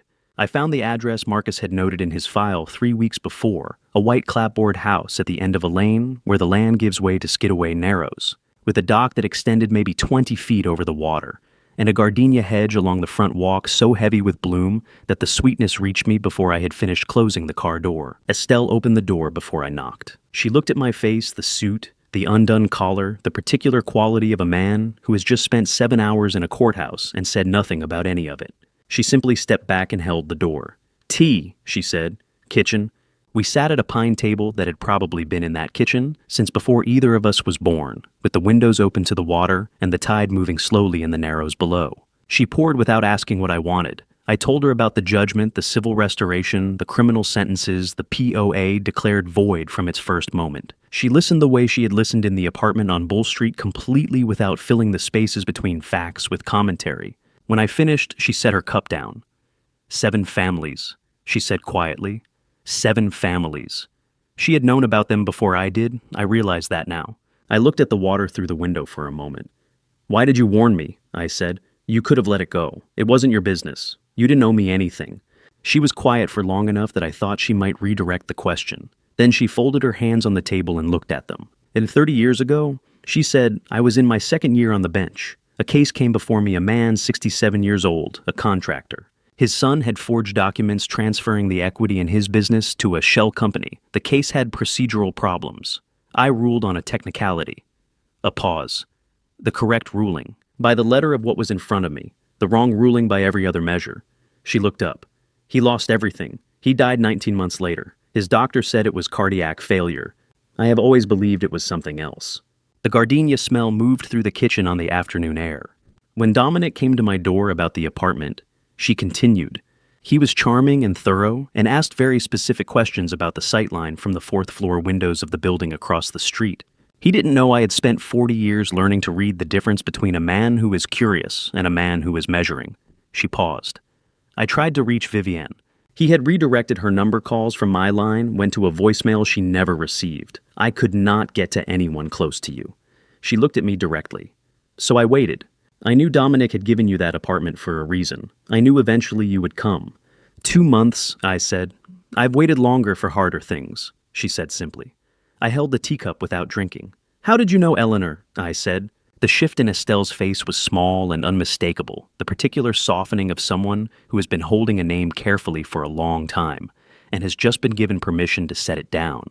We met in 1988, she said. A bar association dinner. She came with a young architect who spent the entire evening talking to the people he already knew, so she talked to me instead. A small pause. We were friends for 35 years. She was the most honest person I have ever known. Not honest in the way people mean when they say someone speaks their mind. Honest in the sense that she did not pretend to herself about anything.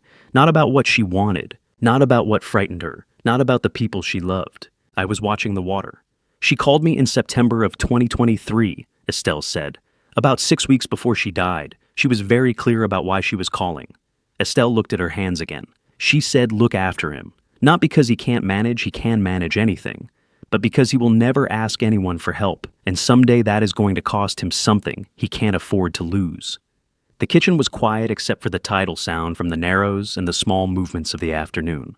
I did not trust my voice. I was aware of that the way you are aware of a structural limitation, not with alarm, just with the knowledge that certain loads should not be placed on certain members. She would have been glad, Estelle said finally. Eleanor, she would have been very glad about all of it. I nodded. It was all I had. I left Isle of Hope at 6 o'clock. The marsh roads back into the city were the same as they had been on the way out. The old oaks, the tidal flats, the light going gold now across the cordgrass. The same roads, a different direction. It took me 6 months to fully understand what that afternoon had given me, but that night, driving back alone through the Savannah dark, I already knew one thing: something had moved, not repaired, not concluded, moved. The way a building settles after the last beam is place not finished, not perfect, but finally bearing its own weight the way it was designed to. The monocular was in my jacket pocket when I came through the door for the last time. I had not planned to bring it. It had simply been on the entry table at Monterey Square when I picked up my keys that morning, and the habit of the past 6 months had placed it in my hand before I decided whether I wanted it there. I set it on the windowsill when I arrived and stood in the empty room for a while, heart pine floors, high ceilings, the particular silence of a space waiting to find out what comes next. The buyers take possession on Friday, a young couple, both architects, who asked during the walkthrough whether the west-facing windows got good afternoon light. I told them yes and did not elaborate on everything that light had once made visible. December in Savannah sits at 58 degrees and a particular clarity. The humidity that softens summer air is gone and the city shows itself in sharper lines. Bull Street below was quiet in the middle of a Saturday afternoon, the live oaks stripped down to their essential forms, Spanish moss moving slowly in the wind off the river. I stood at the window. Across Drayton Street in the third-floor office I had watched from this distance on a June evening, 6 months ago, Raymond Whitlock was bent over a drafting table. The desk lamp was on. His posture had the specific stillness of someone concentrating in the way that work requires, not performing, just present. He had been managing Prescott Architecture Group for 6 weeks, and in those 6 weeks, the Meridian drawings had moved ahead of schedule. I had signed the Meridian contract myself in August. Walter J. Prescott in my own hand in a conference room with Evangeline sitting to my left. $4.5 million for a commission that had nearly been taken before it was finished. The lines had not changed. They were the same ones I had watched projected on a wall screen through this monocular on a Sunday night in June, not knowing then whether I would ever put my own signature beneath them. I had put my own signature beneath them. In the months between that August afternoon and this December one, the other things had settled into place with the quiet logic of things that were always going to happen once the obstruction was cleared. 7 families their cases referred. Their losses partially restored, the process incomplete, in the way legal remedies always are when measured against what was actually taken.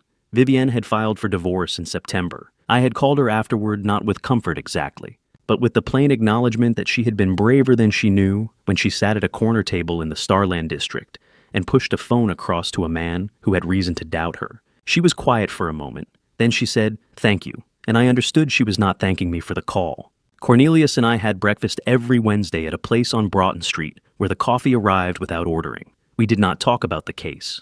We talked about the city and a garage renovation he had been planning for 3 years and continuing to not begin. It was enough. Estelle and I met every Sunday at her kitchen table on Isle of Hope with tea and the particular December quiet of a house by water in winter. We talked about Eleanor, not about what had happened, but about who she had been, the things she said, the way she ended arguments by simply describing what was true and waiting for the room to catch up. I had known Eleanor for 31 years. In 6 Sundays with Estelle, I learned things about my wife that 31 years had not given me. I did not find that sad. On Tuesday and Thursday evenings, I taught at SCADE, a graduate seminar in structural design for students whose tuition had been waived, 23 people who had not yet learned to doubt their own ideas. It was the most useful place I could think of to put the next few years. I picked up the monocular, held it without raising it, turned it once in my hand, and thought about a Sunday evening in June when I had sat on a wooden floor in the dark with this instrument in my lap, watching my life change at 58 feet. Raymond had not moved from the drafting table. There are things you pass on without intending to. The angle of a shoulder over a drawing, the way a lamp is positioned, the refusal to leave a problem unresolved before going home, I had learned these things from watching my own father work, and somewhere in 18 months of proximity, Raymond had absorbed them without either of us arranging it. I used to believe what we pass on is chosen. I know now it is not. The only question is whether you have been worth the passing. I placed the monocular on the windowsill. I set the key beside it. Then I picked it back up, held the full weight of this small, ordinary thing that had arrived in a wooden box as a gift, and had become something else entirely, and had become something else again. The view through this window had shown me the worst thing I had ever seen. It had also given me 6 months of mornings in which I knew exactly what I was fighting for. 74 years old, buildings standing in this city that will outlast me by 100 years. The most important foundation I ever fought for was nearly taken without a struggle. I will not make that mistake again. Some foundations, once you have truly fought for them, hold forever. I put the key in my pocket and walked out. I am Walter Prescott, and this has been my family story. I built structures meant to outlast me. I forgot to protect the foundation closest to home. That is the mistake I almost didn't survive. Family betrayal doesn't announce itself. It arrives wearing a familiar face, holding a gift, calling it love. I waited too long to look clearly at the people I trusted most, and nearly lost everything I had spent 40 years building. Don't wait the way I waited. Look clearly. Look early. God gives us discernment for a reason. Use it before you need it desperately. My personal belief: trust is not weakness, but trust without awareness is a foundation poured without testing the ground beneath it. Every family story has the version people tell and the version the documents reveal. Know which one you are actually living in. Family betrayal leaves marks that legal victories cannot fully erase. I won in court. I still sit with the weight of it on certain evenings. That is the part no one warns you about. If this family story made you feel something, say it in the comments. If it made you think of someone who needs to hear it, share it. And if you want to stay for whatever comes next, you know where the subscribe button is. Thank you for watching until the very end. It means more than you know. The stories ahead contain fictional elements crafted for reflection and awareness. If that's not what you're here for, no judgment. Choose what serves you.